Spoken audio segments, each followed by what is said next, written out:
Hi, everyone. This is Dr. Christiana Best, host and creator of the podcast Inside Out, Outside In. This podcast was developed for and by colleges and universities. It is guided by the themes of diversity, inclusion, and equity. The goal of the podcast is to educate, inform, build community, and inspire change while centering the voices and experiences of people of color. The contents of this podcast do not represent any college or university. So, hi everyone, welcome to Inside Out, Outside In. My name is Christiana Best, and I'm really excited to talk to you today. You're, I'm always excited when I see young people getting involved in helping their communities. So, kudos to you guys. So, thanks for taking the time to be with us. Before we dive in, I'm just going to start by introducing you, and then I'll follow up by asking you to just introduce yourself in terms of your work, um, because not everything is on the bio. So, I will start with Jamar. Jamar is a program coordinator and an activist and musician from Bridgeport, Connecticut. Outside of work, he takes time to organize for LGBTQ, Black liberation, anti imperialist movements. He is fully dedicated to working class struggles, and currently he's running a mutual aid program with Life in Our Days. I'm honored to be a mutual aid community director, Jamar says. So, welcome, Jamar, and thank you for being here with us today. Thank you for having me. Great. Chanel Morris is the current program director of the Grow Hartford Youth Program, where they organize young people to advocate for food justice in schools and in their communities. Chanel centers around community sustainability and has started programs to address community needs and self-sufficiency. In response to the pandemic, the Grow Hartford Youth Program, along with community members, have created Hartford Health is Wealth hubs. I'm excited to hear about that. Um, and currently, they donate fresh food, canned or packaged goods, healthy supplements, recipes, cookbooks, seeds, oils, and other items promoting health and wellness. Welcome, Chanel. Thank you. Okay, and last but certainly not least is Tanea Taylor, who is an autistic artist, model, musician, and the director and founder of Nonprofit Accountability Group, a Black and trans-led organizing and advocacy group based in Hartford, Connecticut. They own Hartford Etc., an online gift shop and community platform for residents, business owners, and organizers. Tanea utilizes the tools of social media and online platforms to bring tangible resources like money and food to their communities. So I'm going to stop at this point and just say thank you, thank you, thank you. I'm excited to speak with you guys today, especially being so young and getting involved in your communities.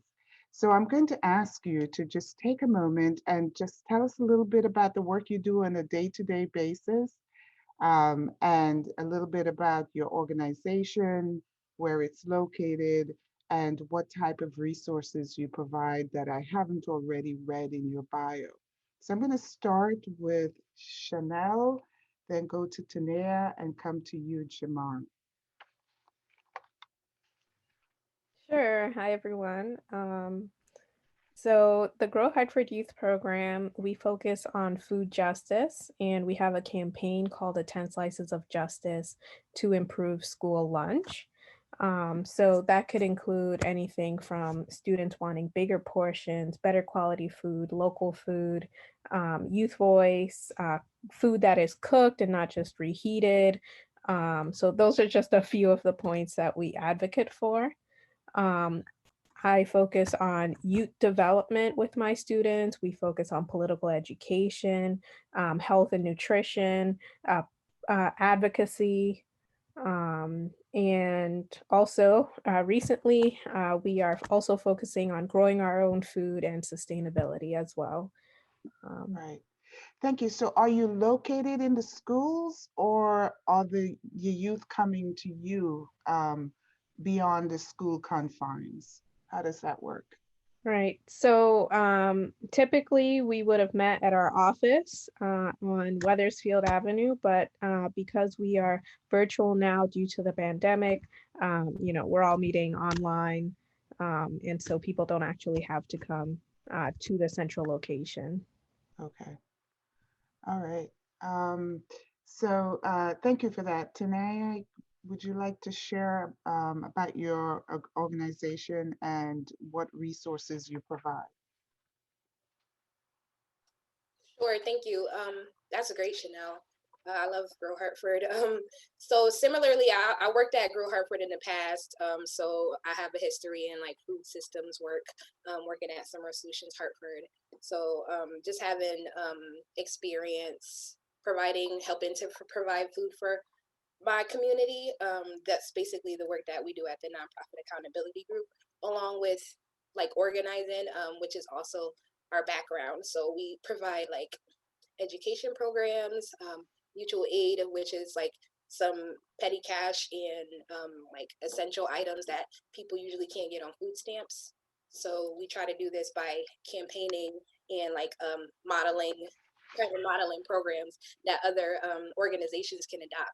So like a Stay Safe program where we provide free food and masks for everyone, as part of filling free pantries around Hartford and providing groceries for about a dozen families and like Christmas presents around Christmas and Valentine's Day care packages around Valentine's Day just to help people stay safe, like especially under COVID. A lot of our institutions are acting like it's not a pandemic, and it is. So Yeah, yeah.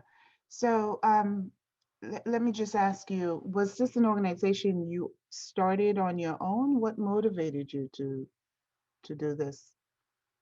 um it was out of like necessity. I was furloughed unexpectedly last year, so that's when I started to amp up the mutual aid work.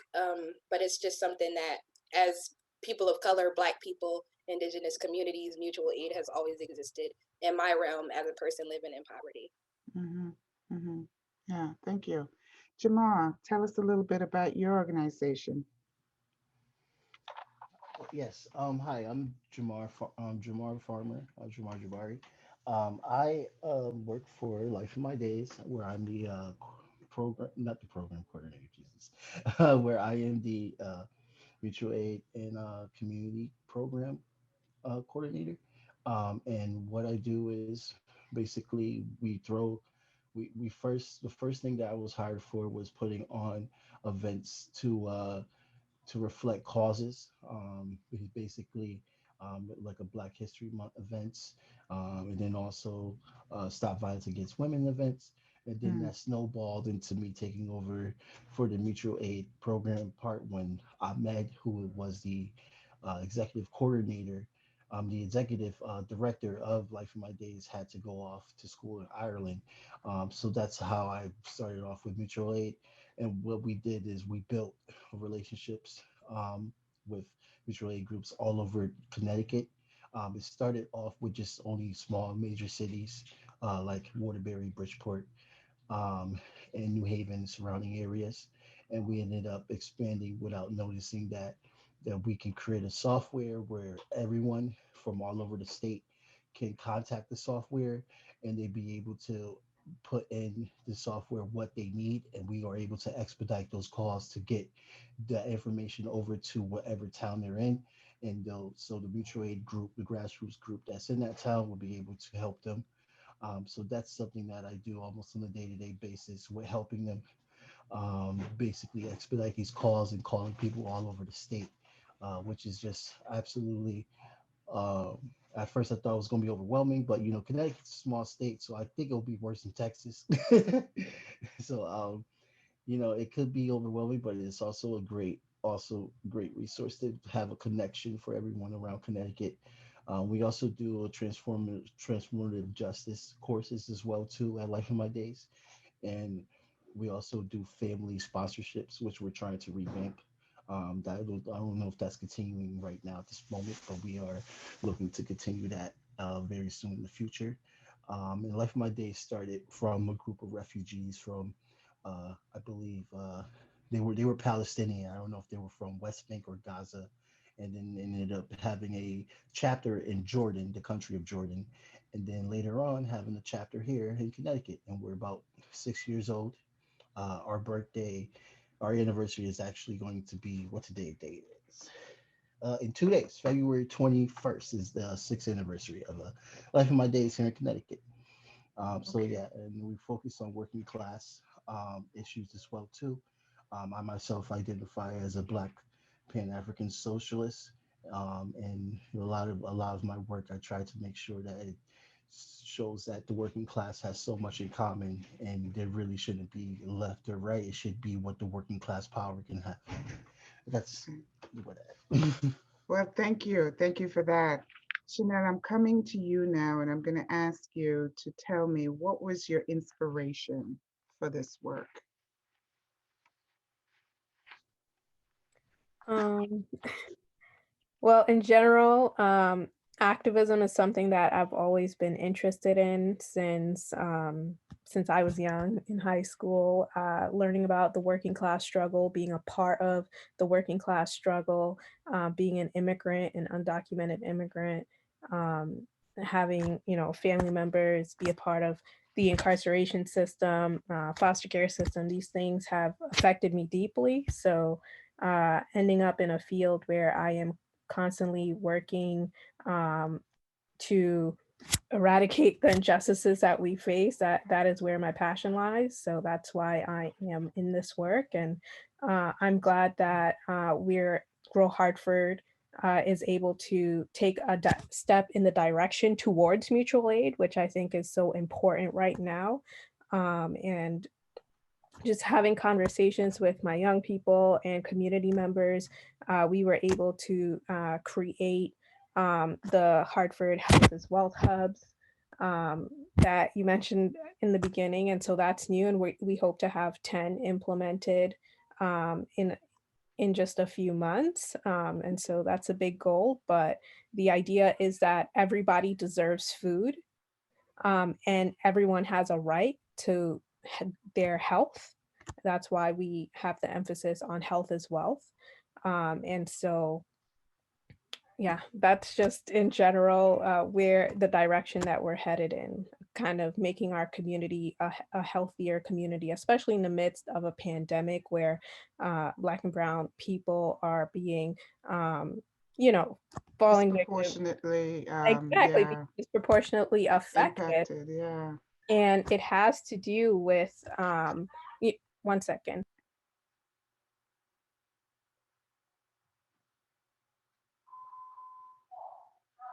I'm so sorry. Someone's telling me that my sister's about to be on the news, and I'm like, I'm here on a podcast.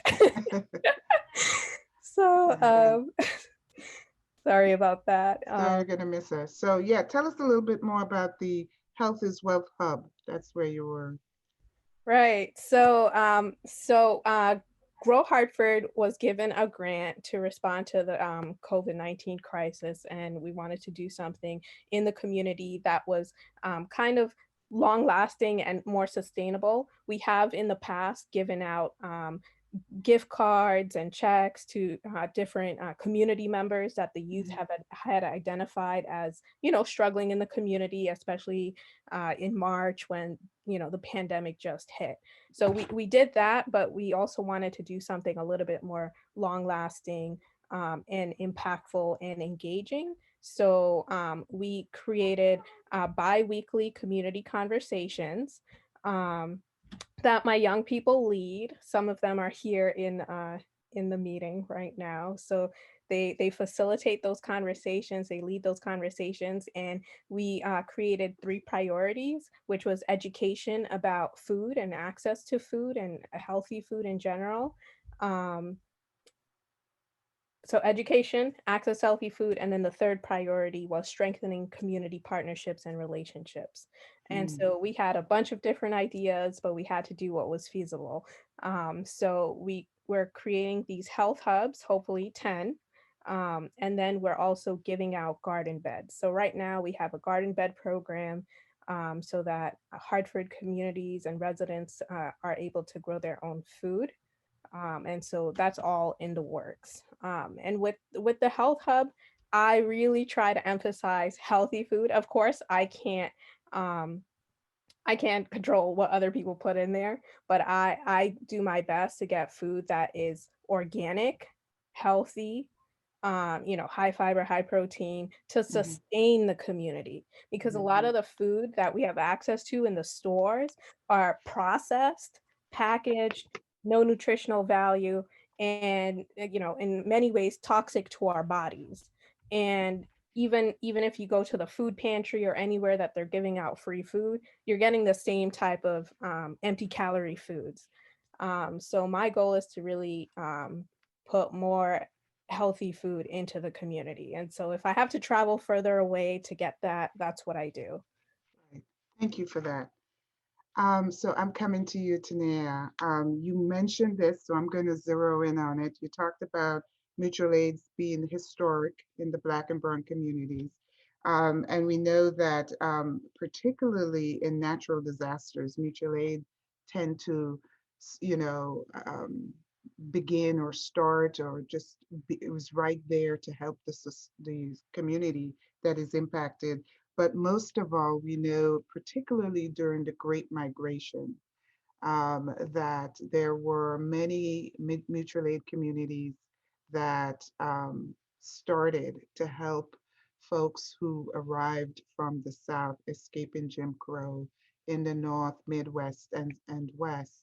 One of which is the Black Women's Club, which is, I thought, such an incredible group of women who were working class who just started to help their fellow Southerners. And I just want to ask, how has this history inspired you in starting nonprofit accountability group?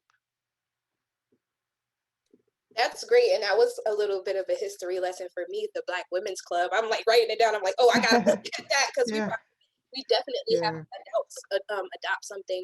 But just thinking back on the history of like mutual aid and collectivism, and knowing that marginalized people had to work outside of outside of the means of relying on an institution. It just looking at those practices, I knew like first of all start a mutual aid and first introduce the idea, because this concept of like helping each other, like what do you want in return, it's so weird to people that they can just get free stuff. And I'm like, actually, like it's not free though, because like now we're building this relationship, now we're in community, now I gotta call you to see if you want this extra pack of chicken we found. Like, mutual aid, it can be formalized and organized and like a huge network, but it could also just be helping your neighbor. Do you need a ride? Do you need child care, like, if it's safe in COVID. So just thinking about those practices and looking at the people in my circle, and their identities. A lot of them are Black women doing it for me. That's Hmm. it. Those are the calls and the asks that get answered first for Black women. So Hmm. Yeah, yeah, there's a long history of that. So I know you're all sort of in the same state, and while I'm not as familiar with the geographic areas in Connecticut, I'd like to ask you, do you work together? What's the interaction between your different organizations? And Jamar, maybe you can start the conversation, and then you guys can just pick up wherever you find is necessary. And I just want to say to the folks online, if you have a question, please put it in the chat. We would really appreciate to hear from you. Yeah. So I believe I learned about uh was this Tayana? Did I say your name right? I apologize. I haven't actually we spoke at the statewide meeting, but I haven't actually like built any strong like relationships with her org yet. Um, what the orgs that we have been working with is like mutual aid towns, um, from all over, from east of the river, mutual aid, Norwalk, Stanford, Stratford, Bridgeport. all over. We're more like in the coastal area, and you're more towards the Hartford area, right? And Chanel, you're also towards Hartford as well too, right? So I was working with the Hartford Mutual Aid group a lot over there, and so I would love to, definitely we should like get together and email more. I have seen some of your emails actually. Um, so I would love to get your email as well, Chanel, because that sounds like a lot of great things that you're doing as well too. But like basically on a the daily basis is what communication I give is like giving information about either okay, there's a huge load of diapers, for instance. I haven't did the diapers yet. I haven't came across diapers yet, but say there was a truck full of diapers, and I need to get that truck full of diapers to someone. I will contact many groups to see who has that need, and then I will also try to like figure out see when meetings are going on and probably sitting on meetings or ask my colleague to sit on meetings for instance like mutual aid for Middletown. We have a very strong bond with them. It's very different ways we try to stay connected with all these groups. But then again, there is a lot of groups, so I do feel bad if I haven't really spoken to a lot because I know I have spoken to many, but I haven't really spoken left back and forth with as many. I feel. I think we need more volunteers. Honestly, it's only two of us for the whole state when it comes to this type of technology and software. I just wanted to chime in too. So yeah, I definitely want to work with Jamar more. But like this idea of like having centralized mutual aids, that's like not a thing that really exists. There are multiple mutual aids in various towns that have different focuses. So some mutual aids mainly focus on food, and there are smaller ones that don't necessarily call themselves mutual aid, but they, it's a diaper pantry. We run a free pantry. People that give free rides. We also have a ride share that we do. There are teach-ins, people learning together, education exchange, resource exchange. All those types of things are mutual aid. So it's definitely something to remember. But I definitely feel you on being a two-person, a very small group doing a lot of work. And unfortunately, that's always usually the model with people that help. Yeah, I like how you also brought up those so many different aspects of mutual aid because that is so true. Honestly, just having classes or just teaching Spanish, I feel like that's a mutual aid within itself too, a free opportunity to learn a language. So I think like this is just an expansion on understanding how working class people can like get together and just basically better each other and help each other out because there's no black and white. It's just a broad term of how we can assess and help each other. For sure. Yeah, Chanel, did you want to add to this conversation? Yeah, I haven't worked with Jamar before. Tanea, I know you, but just due to you are a two-person program, I'm a one-person program. It's sometimes hard to even connect with people who are doing this work. So sometimes you do have to go out of your way, make more of an effort to do those connections. But it is mutual aid work keeps you very busy. I am in connection with other organizations to help us with some of our mutual aid work. For example, every morning I'll get a text from like Hartford Deportation Defense to tell me which food pantries are giving out food, or where I can find a food share truck that's giving out food. And then I'll drive there. My sister will give me a ride. I'll collect the food and then I'll put them either in the hub or I'll deliver some food to my neighbor, or people who need it. So, we're working with different people.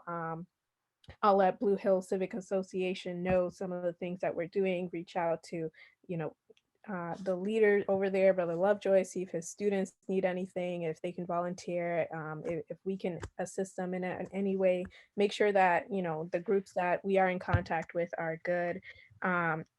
Keeney Park Sustainability Project, they're also helping us. They donated the garden beds to us so that we can give it to Hartford families. We're going to be getting free seeds, free soil. So there's a lot of pooling together of resources so that we're able to get that out to the community. A lot of it is just like working fast, working, responding to things on the dot, on the dime, and listening to when people need something. Do people need diapers? Do people need like extra money for their rent? Like, I'm involved with just all those community things. So it's not just food for me about what people need, but mainly with Grow Hartford, that is what we focus on. But as just as a citizen, I'm dabbling in everything. Well, we're glad to have you out there. So one of the things you touched on was how you're getting resources, like how you're getting food and where you have to go to get it, and you get a text every day. What about Tanea, and Jamar? How are you being funded? How are you getting resources? Is the public, those that can afford it, can they donate? What would that look like? I would like you all to have a conversation around that. Sure. I would love to talk about donating. I'm actually facilitating a conversation next week in a training to just teach people how to be more self-sustaining and get money because I just started with from scratch with no resources and I've learned just to tap into like whatever network I'm a part of in order to extract resources from it because I've started my organizing with people who believed in wealth redistribution and dismantling some wealth inequities within Black and Brown communities. So I was very used to, I've become accustomed to people who have more than, us giving and using their funds and just being a part of socialist networks. So that is a large chunk of our funding at the Nonprofit Accountability Group. And I also have like a skill of grant writing. So I do a lot of grant writing to fund mutual aid. I am it's usually just me and I do struggle because I have autism with communication, so going back and forth like how Chanel was talking about, you this person has this like, and I have a lot of social media accounts, so somebody's like, hey, I got a mattress, I got chicken, and I like try my best to get it out there, but like I really prefer to just kind of buy directly, and we do accept donations. We get a lot of food donations, but I have like weekly orders of food coming in and people dropping off, so that's how we run it. And also we were able to get funded by New England Grassroots Environmental Fund, that we wrote kind of some of our practices about like mutual aid, community accountability, and working within networks to create and garner resources.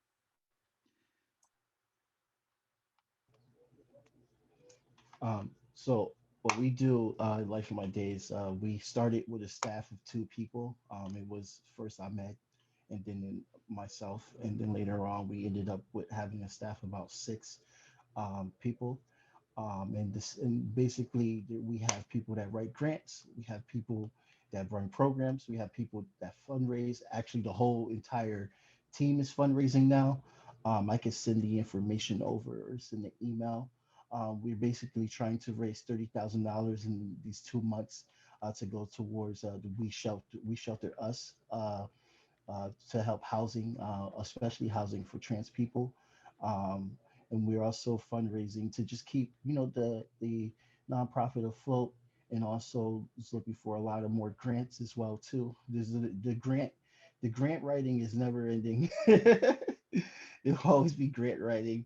I'm pretty sure all of y'all know that. So, so yeah, that's how we are able to continue to work, to continue the work that we have, and not even just the making sure the funding is there. I believe that there's also has to be this passion. There's also has to be the understanding that what you're doing is changing someone's life, and you have to take that very seriously. One thing I always like to mention when I'm in certain groups is like, just remember all the people whose lives you're changing just off of these conversations that we're having, and how the focus needs to just stay on that. And since this pandemic, Life in My Days, like many organizations, we have had our struggles, we have had our pay cuts. We're struggling, so but we're still trying, we're still going, and I'm so proud to be a part of a team that's ready to just stay focused like that. Um, And yeah, did I answer your question? I hope I Yeah, you answered your did. question. As you continue to talk, one of the things I'd like you to do is, in terms of if you're doing fundraising and you can put that information in the chat, that would Yeah, be helpful for people to have. awesome. So that would be good. And also, any how people can reach you, that sort of thing would be helpful as well. Um, So my next question, and I'm going to do the round robin. You guys decide who's going to speak first. The pandemic has revealed a lot of racial disparities that exist in BIPOC communities. What are some of your hopes and fears for the future with regard to the racial and ethnic climate in the U.S. based on the work that you're doing? I can start. I feel just because like being the foundation of our organizing being like in Black Lives Matter and doing racial justice organizing, I feel like more people just in general are trying to engage in anti-racism rhetoric and being on the conversation of how to be anti-racist. That's one of the things that I've noticed because the disparities are just too glaring, like you can't ignore it. And a lot of people are like, oh crap, how can I help? So that's one of the things that the pandemic did. So it makes me like a little bit more optimistic, especially when it comes to organizing too, because we have this digital way of organizing and like signal things because we can't gather anymore. So it's giving more people access to spaces. There have been people that have been interested in my work for years, and I'm like, come to the meeting. They're like, well, and I'm like, it's just on Zoom, and you get to have conversations with people that you never would have. So those are one of the things that I've noticed this pandemic changed. It's still bad though. Yeah, still bad, absolutely. Chanel? Yeah, my hope is that this pandemic and this situation opens up the eyes to everyone, to every citizen, that our government does not have our back and they do not have our best interests at heart. And that at the end of the day, all we have is each other. And that's why mutual aid work is so important because it's the community supporting the community, it's the community funding the community. And it's about people power.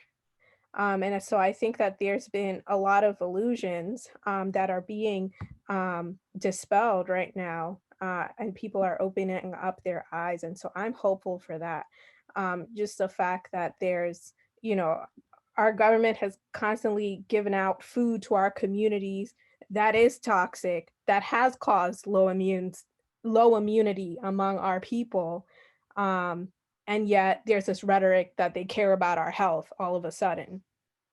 It just doesn't really make sense. So we kind of have to be vigilant and be aware of how a lot of things are being manipulated for support in whichever direction. So, but I do hope that people realize that um, the power is with the people, and that we care about ourselves, and that the system of white supremacy has not benefited us. Capitalism is not benefiting us, and that there's a lot of contradictions that are coming up to the surface, right? And for us to figure out how do we rectify and reckon with those contradictions, and create a world, or a country really, right, like that supports Black lives and Black people, and not just about the rhetoric, but institutionally, right? Like how do we build institutions that support our lives? Gotcha. Thank Right, you. and definitely not just the rhetoric either. Money talk, BS walk. So, these people that are in the conversation, I'm not going to keep talking to you if you're not doing this or using your body to protect Black and brown bodies. Gotcha. Jamal, would you like to add to that? Yeah. What was the questioning? I'm sorry about The that, question, please. I with just have to. everything going on with the pandemic and which has revealed so much racial disparities in healthcare, housing, you know, an immense number of supposedly institutional support. What are some of the hopes and fears for the future? Yeah. So everything that my fellow comrades here are saying, I definitely so agree with. Um, the, I think the fear is that it's actually showing the bare bone, the immoral system that we have here, and it's in the response is just, I don't know how that response can be, but we have to shift it to a positive way, into saying, okay, we have these grassroots groups. We need to make sure that we apply pressure to this government, especially our government here in Connecticut that has all this money and getting all this money, but has no agenda of what they're doing with all this money. We have to literally apply pressure to them to get them to understand that we have working class people here that have basically started and organized groups to be able to help and give them the aid that they need to give to their people. Especially, for instance, I want to talk about groups like Somalia, who has been helping out with immigrants that have been targeted by ICE, undocumented people, Right. getting out there, getting showing the presence, showing support.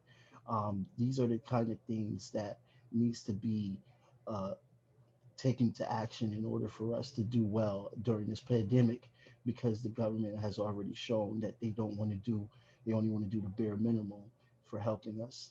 So after this grows, after this happens, after we learn exactly what kind of government that we have, we need to expand on this idea and grow on this idea and become our own efficient support group, our own efficient programs that can help our people, so we don't have to worry so much about a government response in a pandemic like this, because it already shows. And then we need to move forward in getting these people to be accountable, getting the rich to be accountable for their actions, getting the government to be accountable for their actions, and forcing them to change. Um, that I feel like this is the era that we're in. And when you look in the history of so many other countries that has had this awakening, you have seen going forward, even in the Trump era. I feel like Trump is a huge part of it as well too. Just that the fact this pandemic has happened under Trump while people are still learning how barbaric the system is, and then this pandemic happens as well, and you see the lack of response that he given and why he lost his election and why he was so upset that he lost his election. It's just it's just, this is the time of awakening. This really is. This is the time for everyone to understand that the rhetoric of pull yourself up by your own bootstraps is bullshit.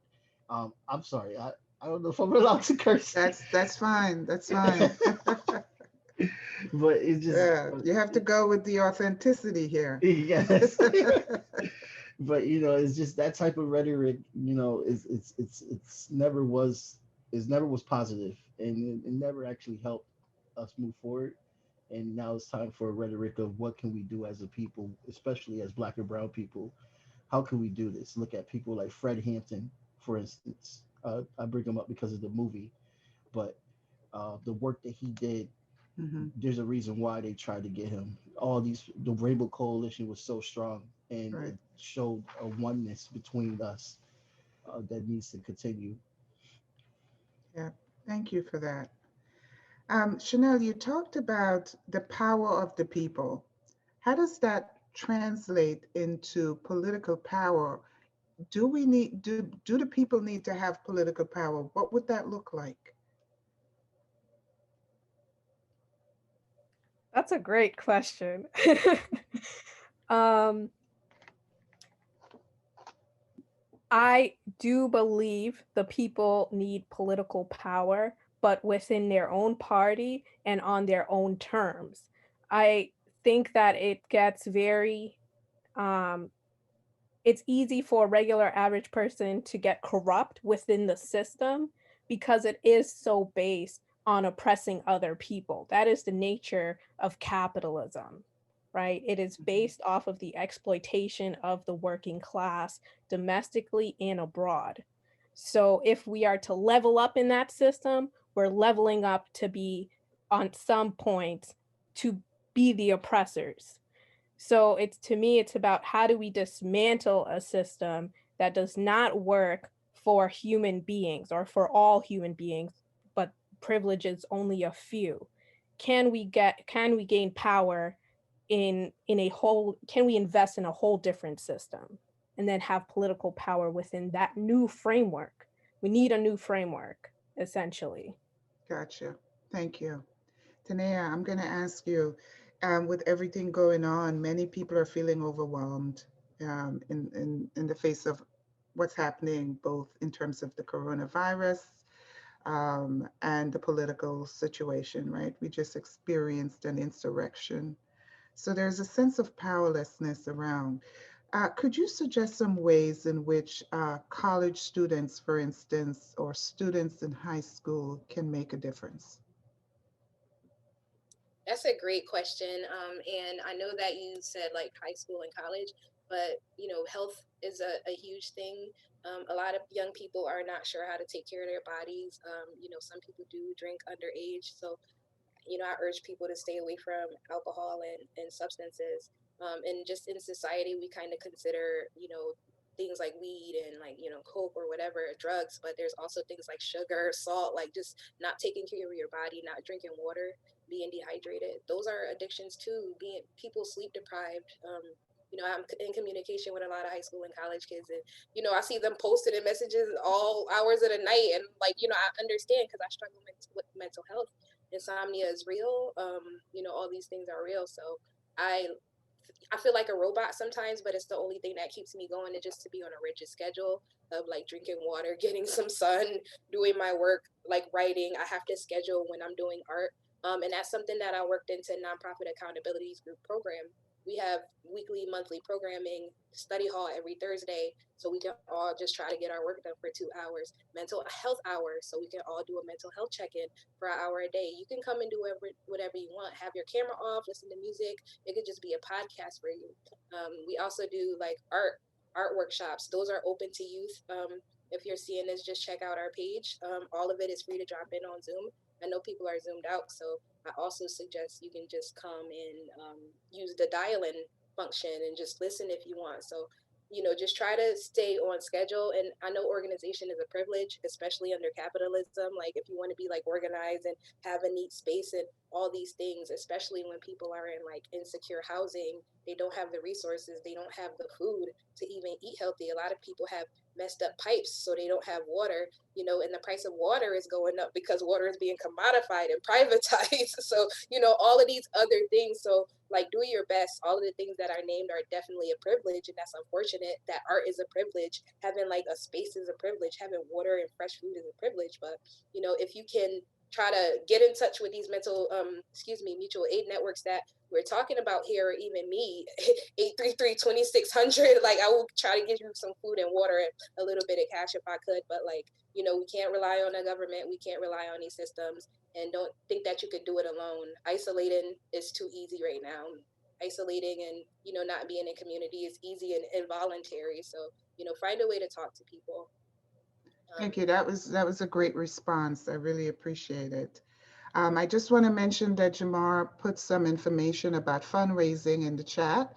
So for those of you listening or on, please check it out. My last question to you, I'd like you all to answer the same question. If you have one message to share with the audience, what would that be? Or the world? Don't let it be confined to just the podcast audience. What would that be? Chanel, Jamal, and then Tanea, I'd like you to bring it home. Sure. That's a lot. I think one important message, guess within the framework of what Grow Hartford does, is that if you can't feed yourself, you can't free yourself. And we're seeing that a lot of people are food insecure, and the pandemic has worsened that situation. And then that we're dependent upon other people to fill our stomachs up, right? And so we need to return back to planting and growing our own food so that we could feed ourselves, nourish ourselves and our community. And by planting real food and nourishing ourselves and our community, we're building up our immune systems. Our life expectancy is longer, we're healthier, we're more focused, and we're ready for whatever comes our way. But the current food system keeps us lethargic, it disrupts mental health. And so food is extremely powerful, and we need to depend on ourselves for it, not these big institutions, not their charity. Charity will not save us, philanthropy will not save us, real sustainability will save us. And the first step is by creating a local food system for ourselves. Thank you. Thank you. Good message, Jamar. Yes. Th- that's awesome. I'm so glad you said that. And to piggyback off of what she said, I want to say that one that huge aspect that we have to do. I want to quote Che. He said the working class has no borders. So that basically means that everyone, no matter where you're from Indonesia all the way to Palestine to here, we are the working class. We produce the wealth. So it's only fair that we should dictate how our communities should be treated. Um, for instance, the USSR had 21 constitutions. 21 constitutions. So we should be able to dictate who we are as a people and what we need so our future and our kids' future, their kids' future can continue. And that's with the working class finally coming together. Um, and and that's one message that I want to bring to this world so bad is that, especially what Chase said, the working class has no borders. We are all working class people, and we all need to take this power, this working class power, and utilize it to build in the future. Thank you very much. Very insightful. Okay, so and inspiring. So there are some more information in the chat about how you can donate to these three organizations. All right, Tanea. Thank you. Yeah, that is a big question, and I think one of the things that I've just find myself repeating is like, we can build a better future. We can imagine new systems. Everything is fake. Capitalism is fake. Money is fake. Somebody just woke up and decided just to start charging us for being live. So we need to just like, I once I stopped realizing money is fake, I became, things started to become more self-sustaining because I'm like, I deserve it. I have a right to it. You can't tell me no. So like think about police, the way that they give police millions of dollars and give the schools like half of that in some countries. Like we don't need cops. We don't need, think of a time where the police has ever protected you. They come and look at crime and write it down, but have they ever prevented it? No. So, you just got to think about like, we don't need police. We can do community care. There are programs in Colorado. There are programs in, I believe like Rhode Island that do police alternatives. So just think like all of these systems are fake and you can like build whatever you want. Great. Thank you all so very much. I really appreciate you taking the time to share with us your work, your passion, and your commitment to the working class people. They're in good hands. Thank you. Thank you so much for having me. Sure. Thanks for having us. Thank you. Yes. You guys are awesome. I'm definitely going to email y'all like, let's do something. Absolutely. You guys should get together. Okay. Sneha, are there any questions in the chat? Okay. All right. I think we're done. Sneha, are you there? Oh, sorry. Yep. Yeah, I'm here. Yep. Yeah. Yeah, this is done. Yeah, thanks for being here.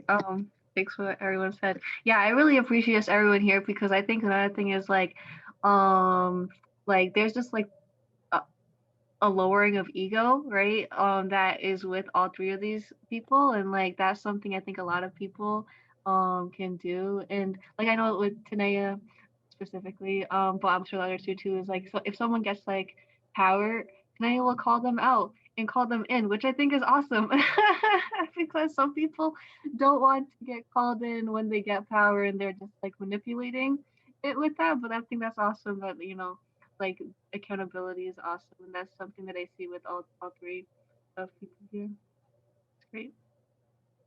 Great. Good night. Good night. Oh, good night. Thank you, Sneha. Thank you, Christina. Bye. Thank you, Okay. everyone. Thank you.